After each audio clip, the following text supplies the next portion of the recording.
Hola a todos, muy buenas tardes. Yo soy Frida Danae Torres Sáenz, alumna de la Universidad Unitec. Estoy cursando mi primer cuatri en la carrera de Diseño Gráfico y Comunicaciones Audiovisuales.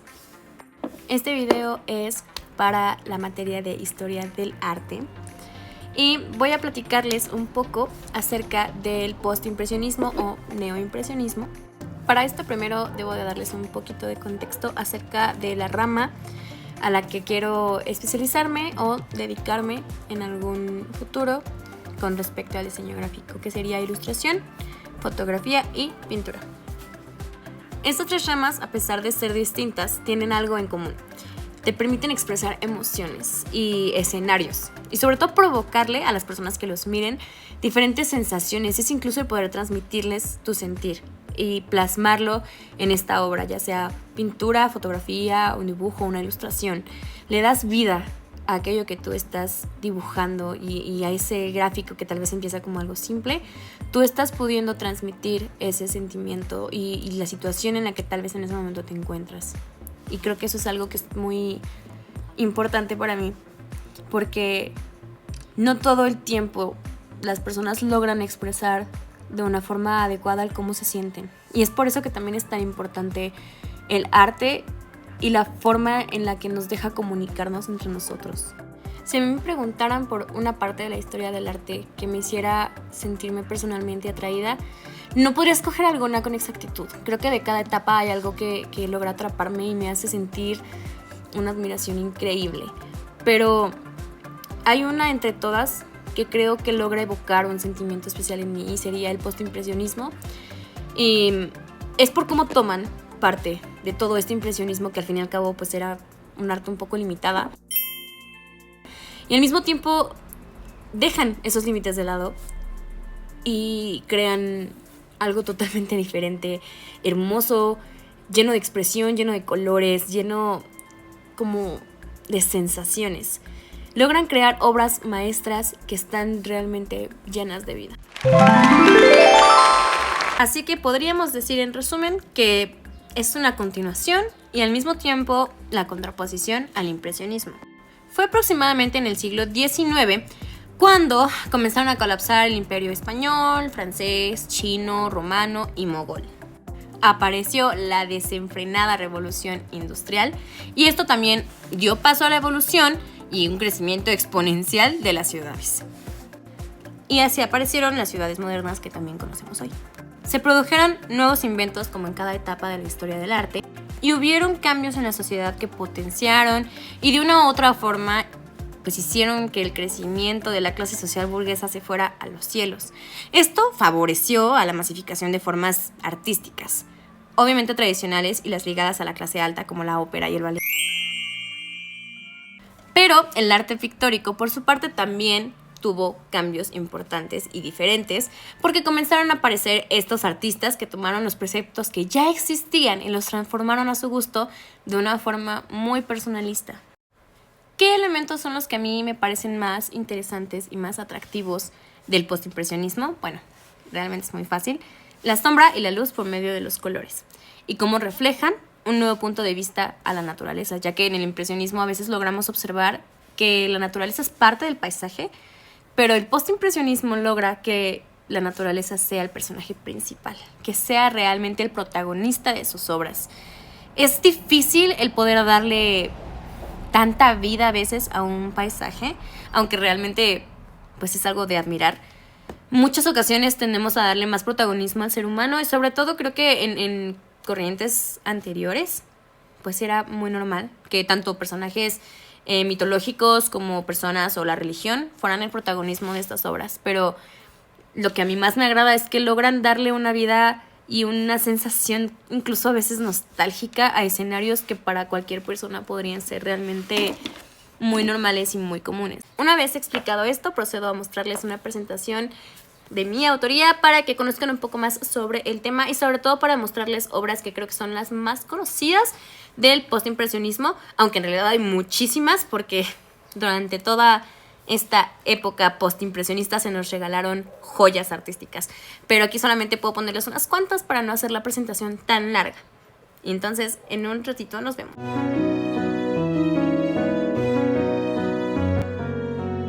Para poder hablar bien sobre el postimpresionismo, deberíamos primero conocer un poco sobre sus principales autores, aunque estoy segura que varios de los nombres en la lista ya les suenan.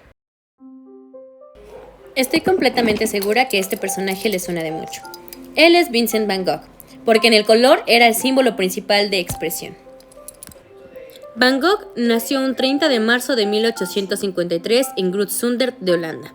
Era hijo de un pastor y fue criado en una atmósfera religiosa y bastante refinada. Vincent se definía como una persona emocional y que no tenía confianza en sí mismo. Entre 1860 y 1880 decidió finalmente ser artista. Él solamente había tenido 2 amores inadecuados y bastante infelices. Había trabajado sin éxito como empleado en una librería, vendedor de arte y predicador en Le Bourginge, una región aburrida de minera en Bélgica. De hecho, fue despedido por exceso de celo. En 1886, fue a París para unirse con su hermano Theo, el director de la Galería de Goupil, en París. Van Gogh estudió con Cormon y conoció inevitablemente a Pissarro, Monet y Gauguin, y empezó a dar más luz a su paleta tan oscura y a pintar en las brochadas cortas de los impresionistas. Van Gogh podría ser tal vez el pintor más reconocido de la pintura postimpresionista. Sin embargo, él apenas si logró vender 2 pinturas en vida, haciéndose famoso años después de su muerte. Si existe algo característico de Van Gogh, era definitivamente su capacidad para plasmar sus emociones en sus pinturas. Su emotividad le dio el don de poder transmitir aquello que sentía por medio de su paleta de colores. Podíamos notar pinturas oscuras o pinturas sumamente luminosas. Paul Cézanne es el padre de la pintura moderna. En vida fue un pintor ignorado, arisco y misántropo. Apenas expuso sus obras y jamás confió en el mundo del arte. Solo tendría la admiración de algunos de los más modernos contemporáneos conocidos, como Picasso o Matisse. Era extremadamente pobre y poco sociable. Solía frecuentar a los impresionistas tales como Manet, Degas, Monet, pero Cézanne realmente era una persona bastante arisca. Sus estilos geométricos trataban de conseguir una comunión armoniosa entre naturalismo, expresión personal y el orden pictórico. Rechazó las idealizaciones en los temas. Representaba el mundo de la forma más exacta desde el punto de vista pictórico, ordenado todo de forma estructural en forma simple y planos de color. Para él casi todo era geometría. Sus pinceladas son características, todas conjugadas para formar un conjunto complejo. Representaban lo que el ojo observa y al mismo tiempo tenías una abstracción de eso. Esta simultaneidad sería adoptada después por los cubistas. Paul Gauguin.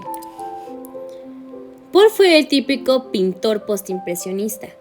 Nunca apreciado en vida, una vez muerto fue considerado un héroe del arte y sus pinturas pueden ser hoy las más caras del mundo. Así como Van Gogh y Cézanne, creó un nuevo lenguaje que después adoptarían los vanguardistas. Un novedoso y expresivo uso del color. Se le llama el padre del fauvismo y simbolismo. Al igual que a los pintores que ya nombramos, él tampoco alcanzó su éxito en vida. Realmente fue hasta años después de su muerte que logró poder posicionarse en donde se encuentra ahora. Paul Gauguin nació en Notre-Dame de Lorette, París, el 7 de junio de 1848. Su interés por el arte y el nuevo movimiento impresionista se conocieron en abril de 1874 en París, en la primera exposición impresionista. Quedó tan maravillado que fue de los pocos compradores de la exposición. Empezó a barajar la idea de pasar de aficionado a pintor profesional y en 1876 se inscribió en la Académie Colarossi. Ese mismo año, el paisaje de Viroflay de Gauguin fue aceptado por el Salón de París, institución que tenía prácticamente el monopolio de la exposición de Bellas Artes. Se vio influido sobre todo por el impresionista y maestro del paisaje Pissarro y por la obra del pintor Degas. Aunque formaba parte del grupo de impresionistas que se reunían en frecuencia con cafés en París, Gauguin no se llevaba bien con todo el mundo. Sin embargo, un buen amigo fue otro joven inconformista que ya vimos antes, Vincent Van Gogh. Paul Signac nació en París en 1863.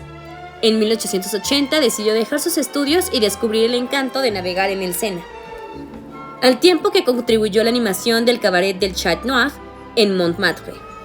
En 1882 alquiló su primer taller y se relacionó con los círculos literarios de vanguardia. Por aquel entonces, pinta del natural marinas dinámicas y de vivos colores. Podría decirse que Paul Signac es el padre del puntillismo. Abandonó las pinceladas impresionistas para adentrarse en la experimentación plástica con los puntos de color puro, que tenían como único objetivo combinarse entre ellos sin mezclarse en la tela para poder hacerlo en el ojo de quien contemplara sus obras. La temática de su obra se centra en su mayoría en el paisaje de puertos, donde se observan los elementos propios de la vida marinera: faros, cuerdas, veleros y navegantes. Incluso hay otras en donde podemos apreciar de una forma bastante diferente la naturaleza. Henri de Toulouse-Lautrec, pintor y cartelista bohemio. Era un aristócrata que se consideraba a sí mismo un cronista social y pintaba al pueblo y a la noche de la Belle Époque parisina, incluidas prostitutas que frecuentó y que amó. Sus magníficas obras le deben mucho a la fotografía. La espontaneidad y el asombroso dinamismo de sus escenas y personajes hacen de sus obras excelentes apuntes del natural. Destacan también encuadres innovadores y trazos rápidos y expresivos. Despreciaba a los pintores de paisajes y de los impresionistas de la generación anterior, solo respetó a Degas por su gusto similar por las bailarinas. Fue más que otra cosa un dibujante e ilustrador. Sus óleos son escasos, pero en ellos se puede ver el mismo gusto por el ambiente y personajes bohemios, espontaneidad, movimiento y encuadres inusuales tomados de la fotografía y la estampa japonesa. Ya que conocimos a algunos de los principales precursores del postimpresionismo, me gustaría darles la bienvenida al Museo Postimpresionista. Permítanme mostrarles a la izquierda la noche estrellada de Vincent van Gogh. Del mismo, el jarrón con 15 girasoles a su derecha. A su lado izquierdo podrán apreciar la habitación de Vincent y a su lado derecho el viñedo rojo. A su izquierda podremos observar Noche estrellada sobre Rodano, mientras que a su lado derecho podemos observar El grito de Munch, que refleja la ansiedad y angustia del ser humano. A su lado izquierdo tenemos La table de cuisine de Paul Cézanne y a su lado derecho Dos mujeres de Tahití de Paul Gauguin. Aunque obviamente nos falta mucho más por hablar del tema, espero que les haya gustado este video. Les dejo un poco más de la bibliografía por si tienen ganas de averiguar más sobre el tema, dándole las gracias por su atención. Sin más que decir, les dejo una pequeña conclusión. El postimpresionismo fue la manera de hacer notar la liberación de todos estos artistas. Para mí, específicamente, Vincent van Gogh ha logrado cautivarme con cada una de sus pinturas. Realmente admiro su capacidad para poder evocar los sentimientos que él tenía a través de una pintura, para poder darnos una pequeña ventana hacia lo que él vivía en ese momento. Durante su vida, solamente logró vender 2 obras de tantas que hizo.